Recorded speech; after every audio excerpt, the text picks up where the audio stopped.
Sa huling pagdinig ng Senado ukol sa Pogo, pinalutang ni Senador Risa Ontiveros na ginatasan at pinagtaksilan umano ni dating Presidential Economic Advisor Michael Yang ang bansa dahil sa pagkakasangkot sa Chinese intelligence activities. Si dismissed Bamban Tarlac Mayor Alice Guo naman, tinawag na isa umanong agent of influence ng National Intelligence Coordinating Agency. At nakatutok si Mav Gonzalez. Matapos ang 16 na pagdinig ukol sa Pogos, hindi na nakadalo kanina si Alice Guo sa pagtatapos ng investigasyon ng Senado. Dininig din kasi sa korte ang kasong qualified trafficking laban sa kanya. Ilang beses lumutang sa Committee on Women and Children ang posibilidad na Chinese spy si Guo. Sabi ng National Intelligence Coordinating Agency o NICA, hindi pa nila ito makumpirma. Pero isa raw agent of influence si Guo. She uses her influence, her stature or her position to influence public opinion or decision-making to produce results beneficial to the country whose services they benefit from.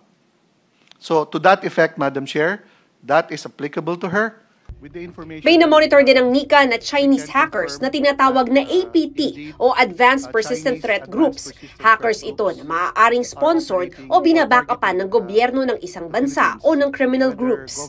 With the information that we have, we can confirm that indeed Chinese Advanced Persistent Threat Groups are operating or targeting the Philippines, whether government or private sector entities. We have monitored some of them, Madam Chair, and again in an executive session, if required, we can share some information. Pinalutang naman ni Senador Risa Ontiveros, chairman ng komite, na sangkot umano sa Chinese intelligence activities sa bansa, si dating Presidential Economic Advisor Michael Yang. Michael Yang is a key actor in Chinese intelligence operations here.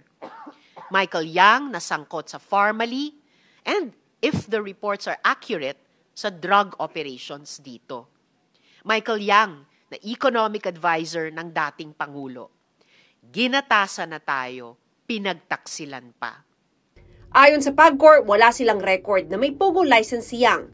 There were reports that he has several companies, ma'am. But ang problem po doon sa amin during the investigation is that most of these personalities, they have their own fronts.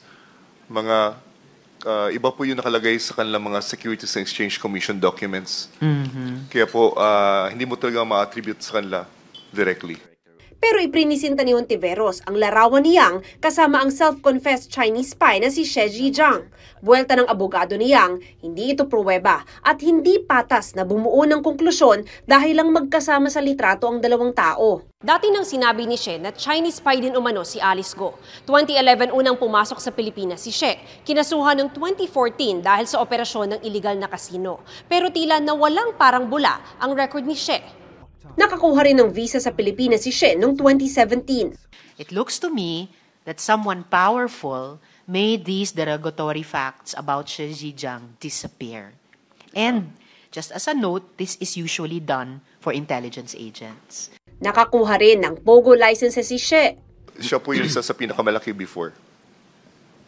Si She? Opo.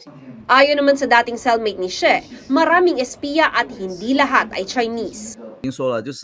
They are not only targeting Chinese, but they are also targeting some Filipinos or other members of the in the government.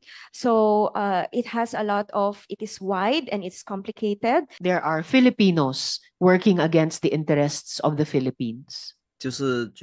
Yes, that is correct. Based on the information that is provided by Mr. She, but of course we have to confirm. Para sa GMA Integrated News, Mav Gonzalez, nakatutok, 24 oras.